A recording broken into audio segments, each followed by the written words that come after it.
Good evening, everybody, and welcome to Radio Europa, episode 47. I'm joined tonight by Laura. Hi, Laura. Hello. And Darren. Hello. Hi there. You all right, guys? Good, thanks. I'm good, thank you. Good. So tonight, as you can see on screen, we're going to be talking about the crisis in Italy's populist government and, of course, Britain's next Prime Minister. Which will be an interesting one for sure. We'll start with Italy. Laura, do you want to just kind of give us a quick rundown of what's going on? Because this is something that not a lot of people will know about, I'd imagine. Yeah, sure. So, hello everyone. I hope you're all well. So news comes from Italy about the coalition over there.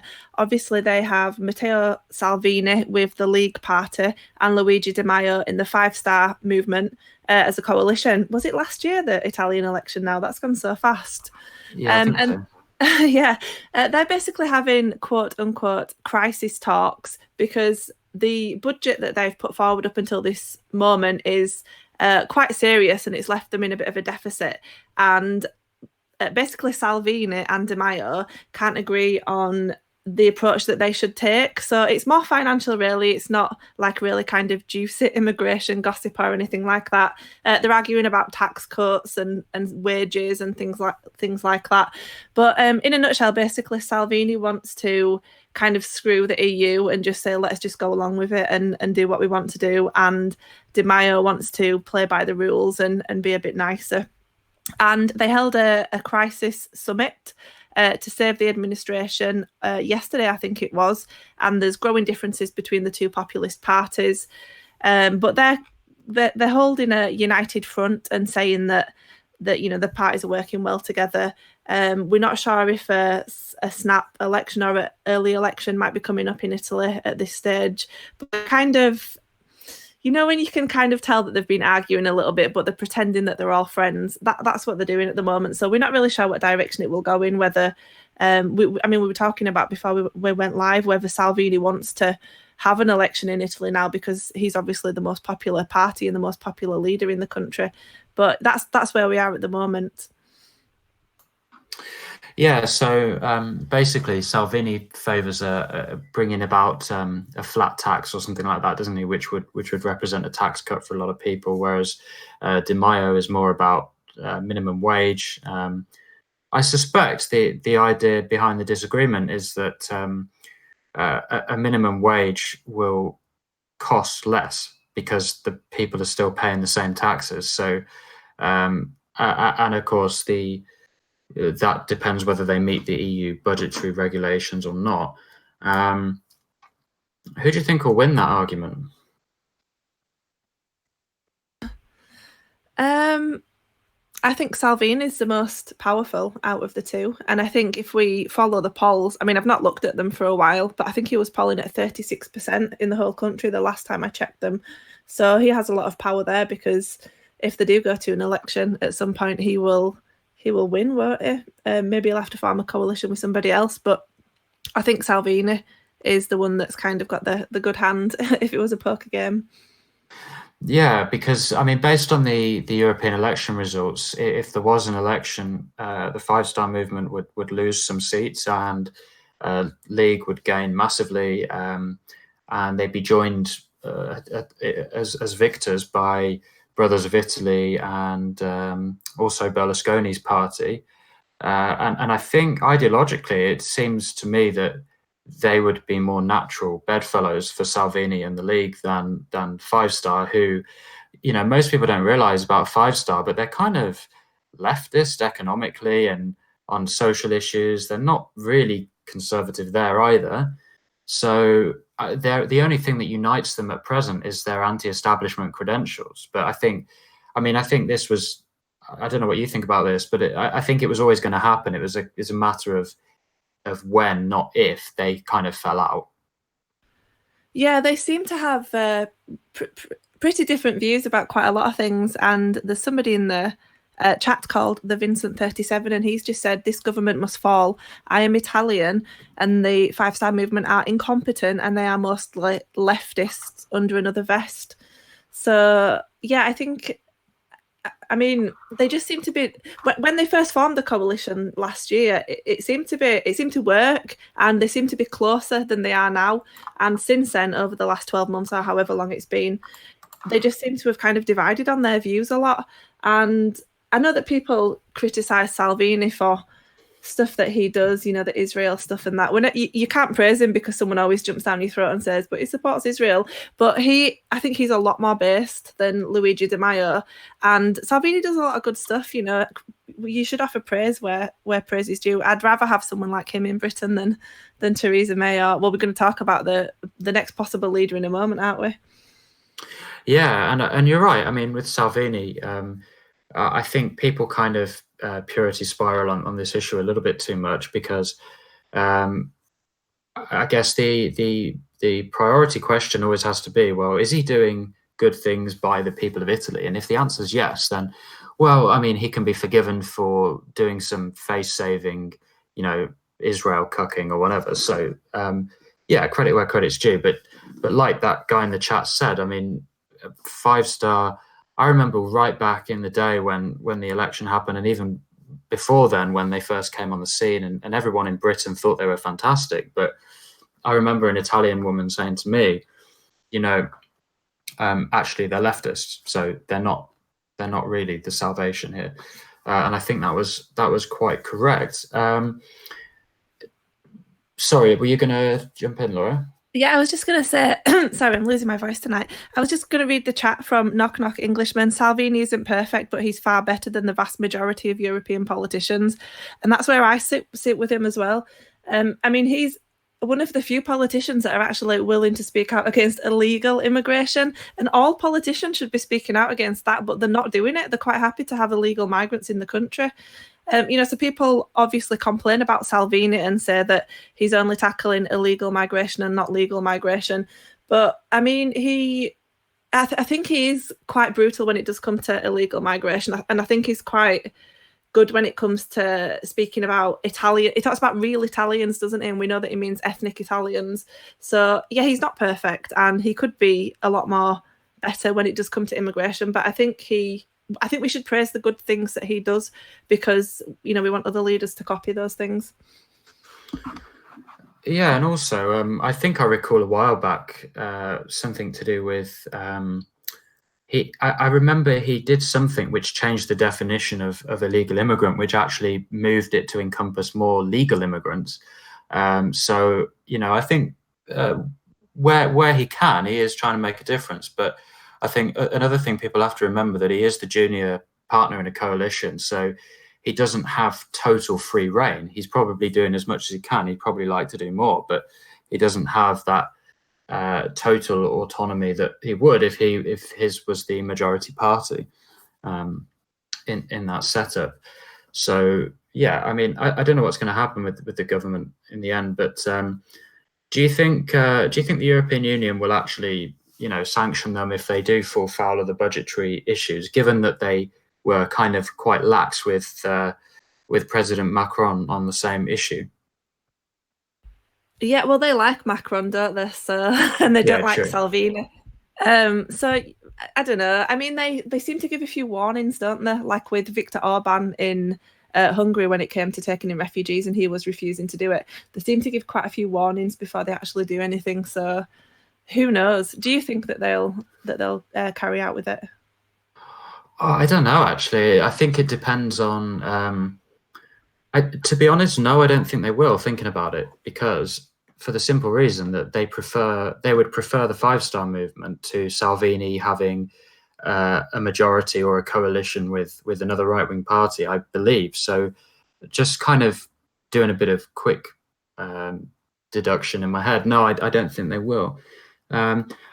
Darren, before we move on to the other topic, which I know you've got some things to talk about on, I just want to bring you in on this and ask, get some general thoughts. What do you think of Salvini, and what do you think will happen regarding the European Union and their budget rules? Personally, I like him. Yeah, he's got his Middle East issues, but who doesn't? I think the EU, as Laura said, they don't like him, but they like Macron, so he can get away with what he wants. It does seem bizarre that they want to fine them, 3.2 billion euros for being in debt, which doesn't help.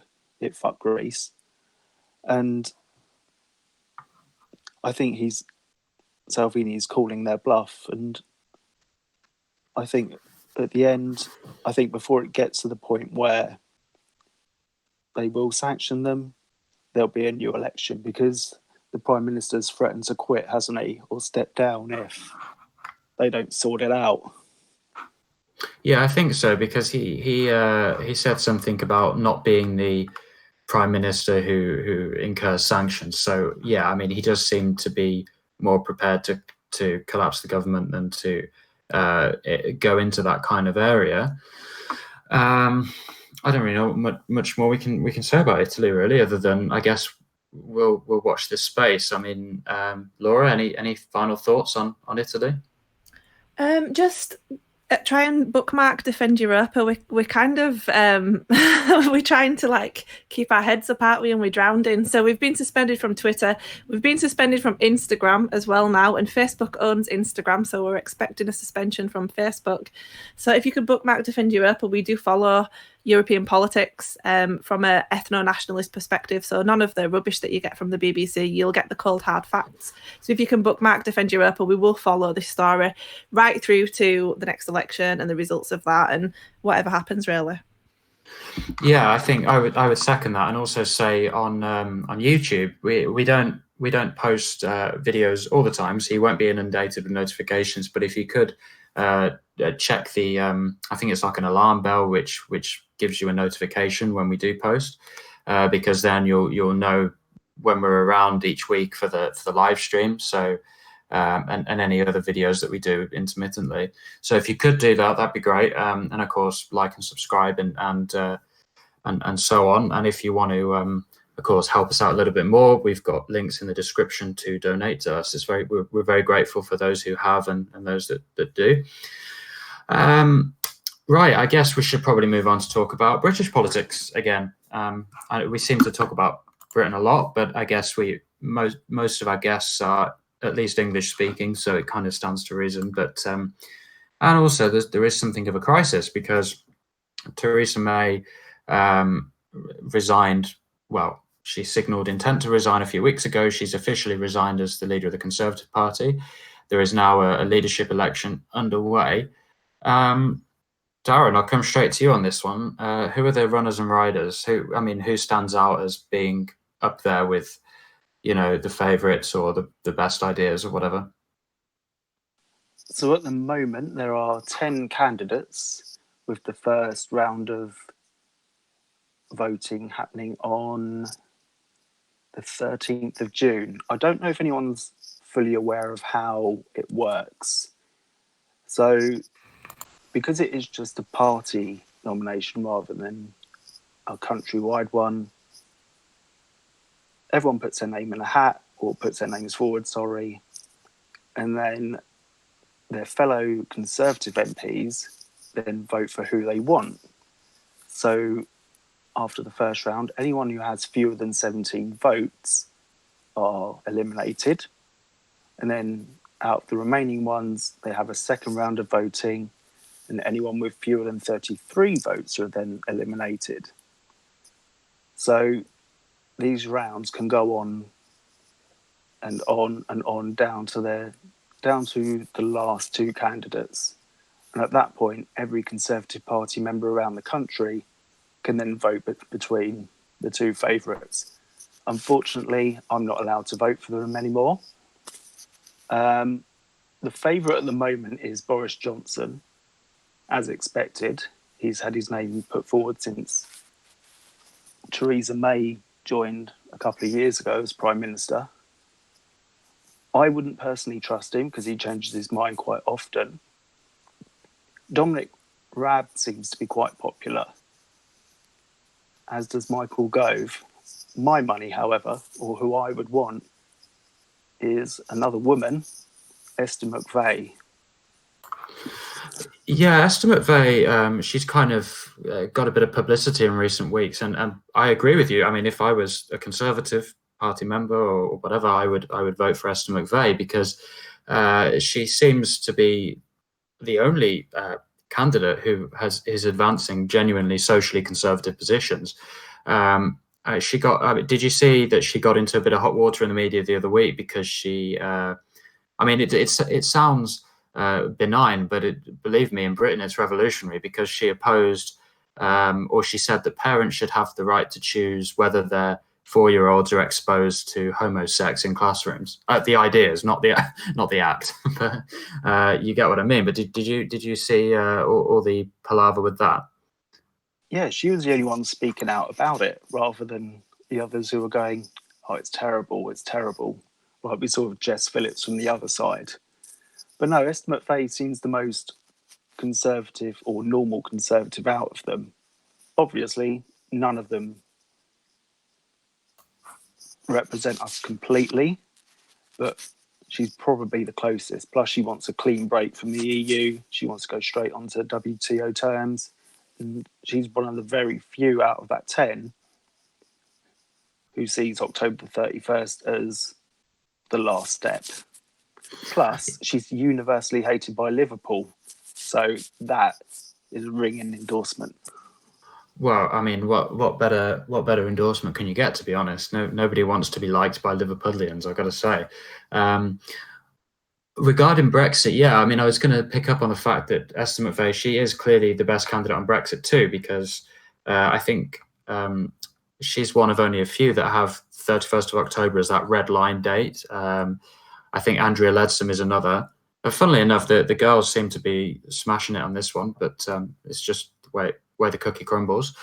I think even Boris Johnson has said that he would, he hasn't ruled out an extension. Whereas Estimate Faye does seem to want that clean break. What about the guy that the media has been pushing quite a lot lately, Rory Stewart? I mean, everybody knows what we would think of him, but what do you think about his chances of actually causing another stitch-up upset and taking the job? He seems to be popular amongst journalists, which is never a good idea, or never good. He's the least conservative out of all of them. He's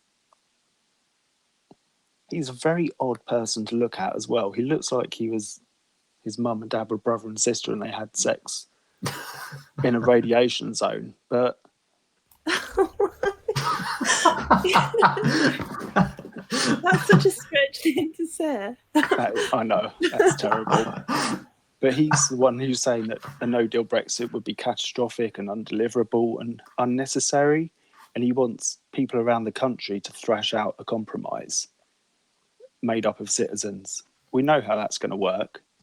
So, yeah, he kind of wants a citizens' assembly, doesn't he? Which, that's it. Of course, they're handpicked, and they will be stuffed full of people that the journalists want there. But it'll probably be full of journalists actually and liberals. But that's so I think we can agree that's a bad idea. Laura, I'm just going to come to you actually, get your thoughts on it. I know Darren's looked at it especially, but just as a general political observer, what do you think of the field? Honestly, I'm just really struggling to care at all. I know that's such a bad answer when we're doing a podcast episode about it, but none of them really excite me at all. So, I mean, there are certain things that they've done or said, individual things that I think, yeah, I agree with that, but I don't think that there's going to be a big change, whoever it is. I mean, I guess I kind of like Boris's attitude where he doesn't really take any rubbish. I do kind of like that because I think a lot of politicians nowadays are just pathetic, weak and cooks. I do kind of like the attitude that he has, but he's wrong on so many things. So I'm just really struggling to be enthusiastic about it at all. I'm hoping that the Tories won't be in power for much longer anyway. How long do they have left after they get this new leader? Well, they've got, according to the Fixed Term Parliament Act, they've got until 2022. Right, okay. So another 3 years. Yeah. I'm not Yeah, I don't really care who it is. I just hope that it's not Sajid Javid. I think we should have a British Prime Minister, definitely not a Pakistani Prime Minister. So he would be my last choice.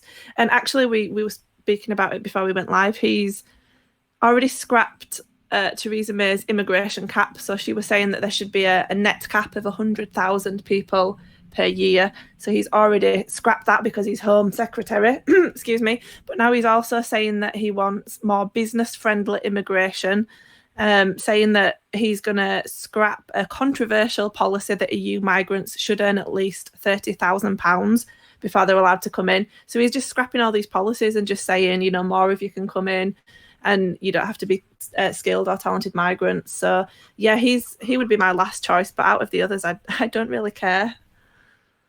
Yeah, I mean, we already have a very weak immigration control, and he seems to want to scrap the remnants of it. I mean, I always find it quite funny when conservatives talk about business-friendly immigration, because that inevitably means more immigration, and they kind of theorize that that's good for GDP. But and of course it suppresses wages, which these people love. But I think they seem to overlook the fact that all of the business-friendly, quote-unquote, immigrants are going to vote for the left. So it seems, I mean, Sajid Javid he's not a stupid man, but it seems a very short-sighted policy suggestion to me, even notwithstanding all the obvious problems with letting more people in. But even from his point of view. Darren, do you happen to know, have any of the candidates come out on our side, well, not on our side, but closer to our side than the centre on immigration, or has that kind of been a bit of a hush-hush issue? It's not really been mentioned that I've seen. It was like you were saying about Sajid Javid. Back in December when we had boat after boat after boat coming over, he said he was sending out the Navy to stop them from coming over, and he was going to do something about it, and everyone was up his arse. But that soon dissipated, and we've not heard anything about it since. We'd have to look more into it about the immigration side, but I can imagine if Miss McVeigh isn't fond of the homosexual teaching, she's not going to be too fond of the others.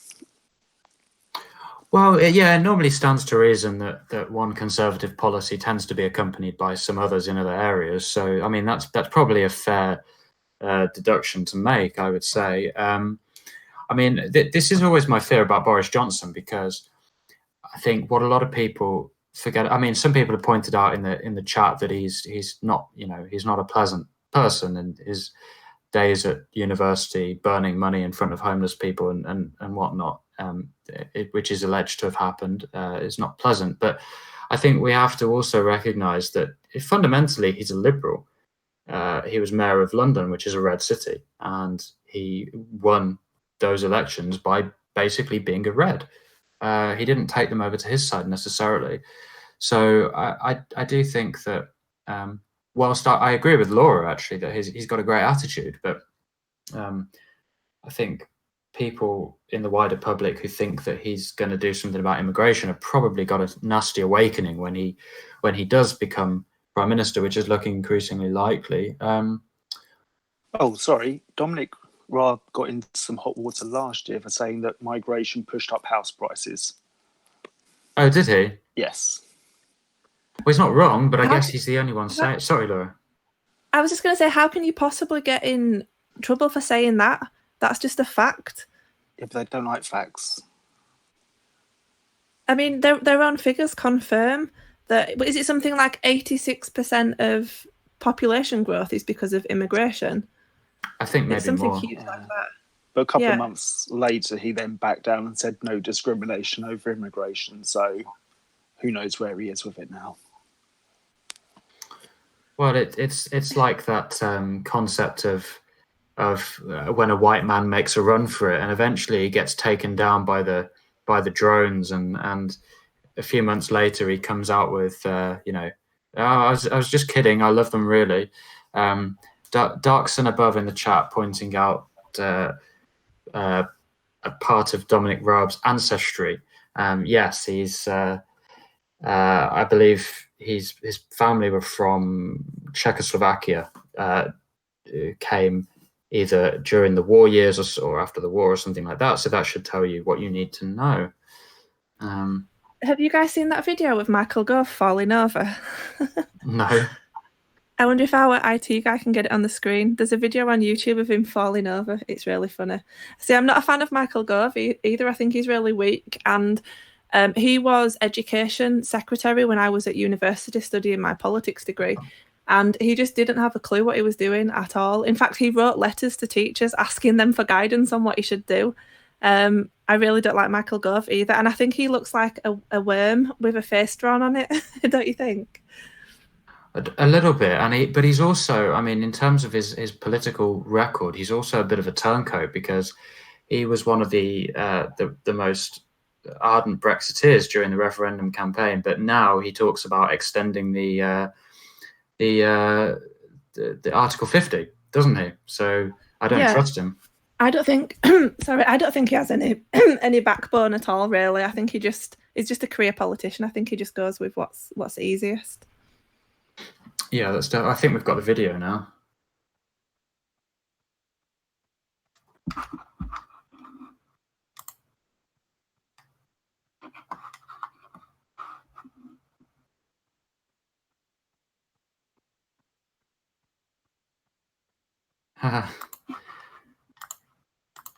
Yeah, he took a tumble there, didn't he? Stupid. Too much coke. Yeah, that's another funny aspect of this leadership campaign, which we could probably talk about, actually, because there's been a lot of media hype around, not hype, that's the wrong word, but activity, shall we say, around a couple of candidates. Rory Stewart, who admitted to smoking crack or something like that in Iran, when he was in Iran for a wedding. And then there's Michael Gove, who was forced to admit that he took cocaine at university, or when he was a journalist or something like that. And now everybody's talking about Boris Johnson, because he's kind of admitted, sort of, on live television that he maybe did coke or attempted to do coke. What do you guys think about that? Do you think it's just a bit of media nonsense, or do you think that it actually kind of disqualifies them from morally from being in a leadership position? I think if you disqualified them, you'd have no one in place, because everyone's done something questionable in their past. Yeah, that's true. I mean, I'm of that opinion too. I actually think it's personally, I don't think it's a big issue. I don't even think it's newsworthy that somebody did cocaine at university. I really don't think it is. Laura, what do you think about that? I think it'll probably make him more relatable to a lot of people. I think it will probably gain him support for doing that. Yeah, quite probably, because I think most people in Britain can kind of relate to taking drugs at some point, whether it's at university or when they're a teenager, or, you know, I think most people in the country have experimented with some kind of illicit substance. So, yeah, I mean, I guess it does make them slightly more relatable. Yeah. Going back to what we were saying earlier about how close they are to us, I was reading an interview with Esther McVeigh from yesterday, where she said that the internet needs to be more open and free, and that other than terrorism, people should basically be allowed to do and say what they want. She also says that immigration needs to be massively reduced because everyone else has failed at it, and that we need to control the amount of numbers and actually enforce immigration law to help bring numbers down. And leaving the EU is going to help that. And she also voted against same-sex marriage. Well, that's not a bad resume, to be fair, because, you know, whatever we think of the Conservative Party, we do need some kind of defence of the internet as a place where you can say things and whatever. And generally in British society, the level of free speech is very, very low, as everybody who are listening will know. So yeah, I mean that could be a means to an end. I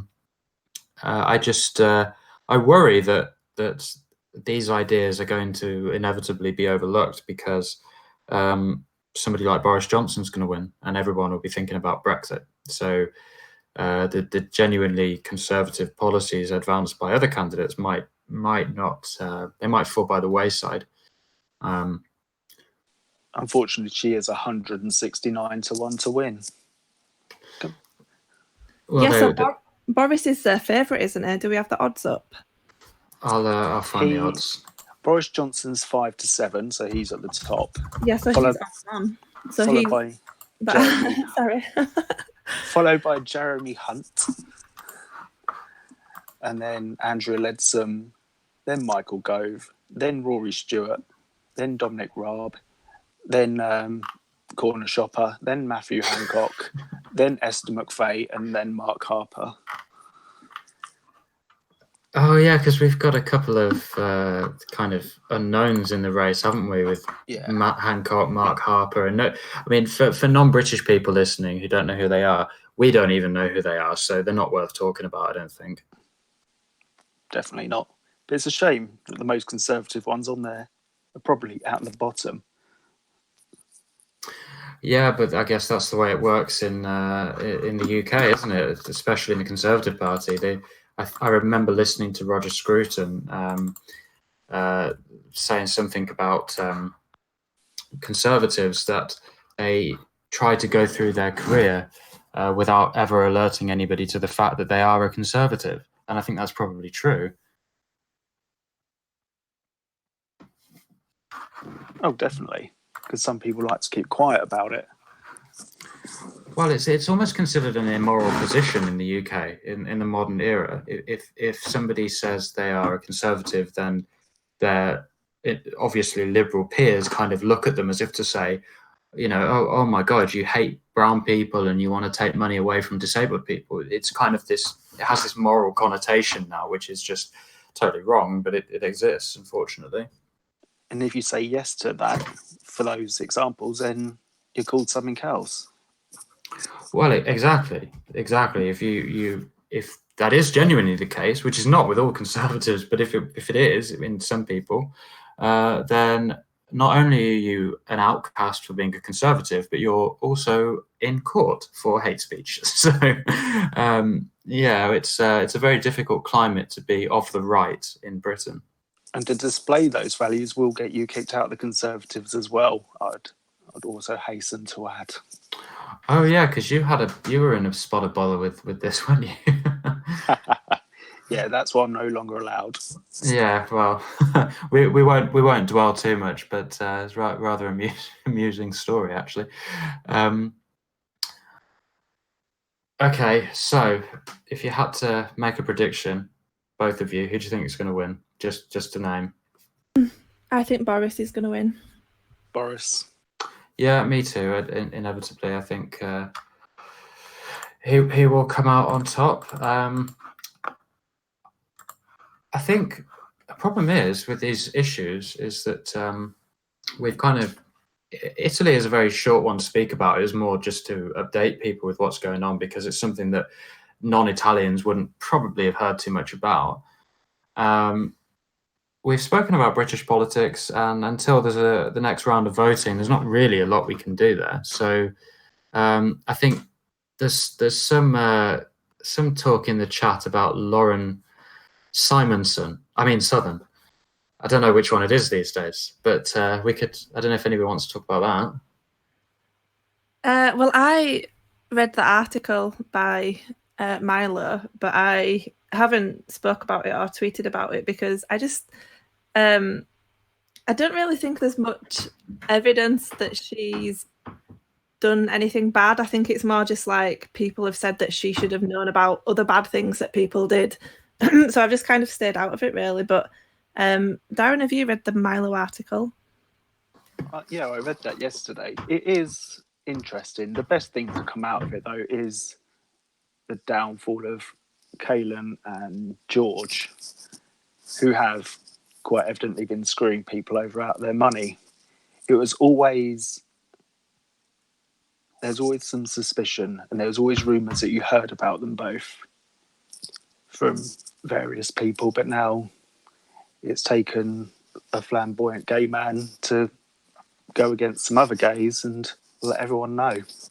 I think we're kind of we're very quickly getting to the crux of the problem with the dissident right in the UK, but with George and Kaylin, ironically, it turns out Ezra Levant was right about them all along, wasn't he? Because he first accused them of basically what's the word? Not blackmail. Blackmail. Yeah, but there's another word for it, isn't it? Like when it's specifically for money, it's I don't know what it's called, but yeah, I mean they tried to fleece Ezra out of a load of money, and I think they did fleece him out of a load of money, and it seems like they've done the same not only to Tommy Robinson but to some other people too. So yeah, I mean, I think you're right. You're both right about Lauren Southern, is that she is the periphery issue of that expose, and really it's the bad guys are George and Kaylin, aren't they? Yeah, I mean, you shouldn't have anything to do with Hope Not Hate. So if I was working with people who I knew had a relationship with Hope Not Hate, I would cut them off because I just don't trust them at all. I mean, they lied about us, didn't they, in their State of Hate report? So I guess that's the issue, knowing that people worked with Hope Not Hate and staying in touch with them and having relationships with them. But I'm not really sure. I'm one of those people that are really skeptical unless I can actually see some evidence that someone's done something bad, not just people saying, I think she knew about this. Then it's not really enough for me, but I'm not really interested in gossip and stuff anyway. And she's left now anyway, so what difference does it make? She's retired, hasn't she? Yeah, I mean that's true, and I agree with Hope Not Hate that I mean, you don't catch people on the left having cozy relationships with who they call Nazis. So I don't know why there should be anything other than a zero tolerance policy on people who have some kind of relationship with Hope Not Hate. Sorry, Darren, were you gonna say something a moment ago? I was going to, but then I stopped myself. Okay. Yeah, but as Laura said, Lauren Southern has left the movement. She's made a couple of documentaries that, well, people are kind of divided on. I mean, the boomers love Borderless, and she made a documentary about South Africa called Farmlands, but I haven't seen it actually, but there was a kind of a thing going around that she denied that white people were being systematically murdered in South Africa, which is, well, I don't know how that's a tenable position to be in denial of that, but apparently she did. Maybe somebody in the audience can or actually, have either of you two seen Farmlands? Yeah, I've seen it, and I've seen. In fact, me and Darren watched it together, and we watched Katie Hopkins' documentary as well, which personally I thought was better. I think Katie Hopkins really kind of got into all the gritty stuff and the like the first-hand stories from people that had their family affected by the farm murders and stuff. So I preferred Katie Hopkins' documentary, but yeah, it was good, and it raised a lot of awareness about the situation in South Africa, so you can't fault her for that. Well, yeah, that's true, and she did have a large following, so I suppose, yeah, fair enough. But I agree with you. I mean, I saw some of Katie Hopkins' work and in South Africa, and that was, I mean, she did do a little segment on, it's the black people too, but generally speaking, Katie Hopkins' work was extremely good on that issue. One thing that I'd just like to add, if that's okay, is that sure. I haven't watched Borderless yet, but Lana Lockteff at Red Ice did a fantastic video. I think it's called something like What Lauren Southern's Borderless Didn't Tell You, or something like that. And she really gets into the nitty-gritty and the juicy stuff that Lauren should have had in her Borderless documentary, but didn't include in there. So I'm sure most people in the chat have already watched Lana's video. I think it's on 100,000 views or something. But that's definitely worth watching. That's a very good video. Yeah, I would second that. I mean, I saw the video too, and I thought it was really, really good. Katie Hopkins has got a border video coming out as well, hasn't she? I wasn't aware. I mean, she's still on Twitter, isn't she? Yeah, it's called Homelands, but she's going on about Israel all the time. She's in. I used to follow her on Twitter, And then I unfollowed her because of all the Israel stuff. And then I met her, and she told me that my lipstick was really nice. So I followed her again.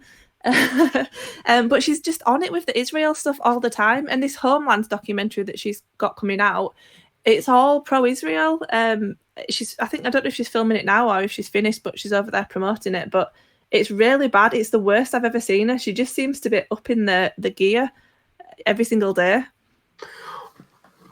Not the same gear as Michael Gove, but well, maybe it's a question of funds, shall we say? Because Katie Hopkins, I believe, filed for bankruptcy at some point. I think she did anyway in recent months. So maybe there is something going on there. I think she goes to the same bank as Tommy Robinson.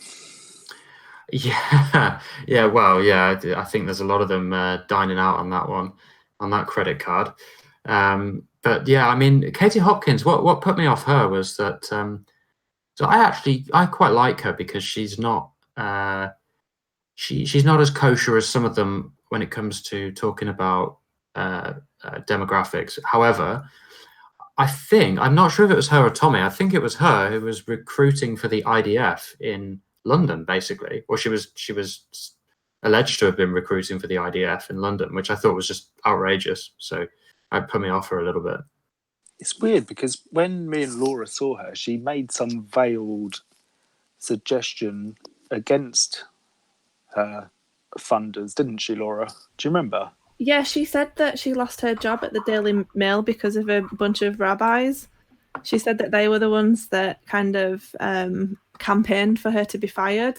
And she said that, and then she kind of looked at us, and I thought, oh my God, she's going to do some big reveal here. And she's just gone back to her old ways, hasn't she? So I don't know who pays her, but yeah, it's dodgy. Yeah, I remember that story about the reason she lost her job. I kind of had my hopes up at that point that maybe there would be some shift, but I guess in the modern world, it always comes down to money. Money talks, and who has more of it can shout louder. So perhaps that's what's really going on. But we can only speculate. We don't have any hard evidence on that. Anybody that does, please let us know. But we don't. So we couldn't say that as a fact or otherwise. So sorry, I just unmuted I didn't know if you were going to jump in. I just unmuted my mic to laugh at your joke then about if anyone has any evidence, please send it to our to our email. But yeah, she's really up in the Israel stuff recently. In fact, she talked about Israel more than she talks about Britain on Twitter. And the reason why I initially unfollowed her was because she was encouraging people to join the Israeli army. And I just thought, like, what? Like, do you actually care about native Britons or not? But yeah, she's a strange one. She's good with some stuff. I like how she's totally anti-PC and she's good with the Islam stuff, but then she cooks so hard on some issues. It's awful. Yeah, it's not. Yeah, sorry, I thought I had my microphone muted. Sorry. Yeah, I mean, it's not the best when they do go soft on these issues. But like I said, we can only speculate as to why. I'm just going to have a look in the chat, see if we have anything to read out, actually, before we wrap up. Please, it's defend Europe, not waste time about Canadian money grubbers. Well, fair point. That is a very fair point. I think that's why we agreed not to talk about it as a main topic, actually, because it's not overly relevant to the raison d'etre of Defend Europa.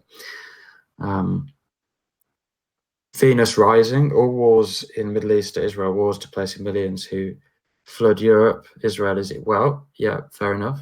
I'm not gonna say too much about that. Well, before we wrap up, is there anything else you guys want to mention or about the topics or about anything else that I haven't thought of? I'd just like to reiterate what I said earlier about we're kind of losing all our platforms. So we've lost Twitter, Instagram. We're expecting Facebook to dump us because they own Instagram, so they're joined. We have Gab, we have a Telegram group.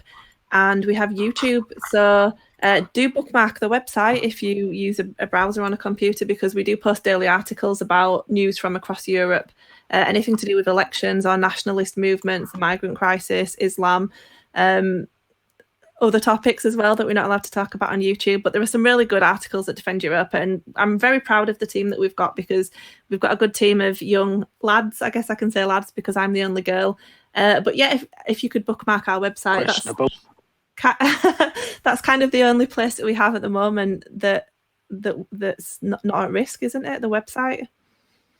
Well, touch wood, yeah. I mean, hopefully we'll keep that. Telegram as well is obviously a good place to be. I've put the link to our Telegram channel in the chat, so I'd recommend everybody joins that. And actually, I'd recommend people, if you don't have Telegram already, get it, because not only is it good to keep tabs on people banned from this place or that place, but it's a very good messaging app. It's superior in terms of security to WhatsApp or the other kind of standard usual suspects. So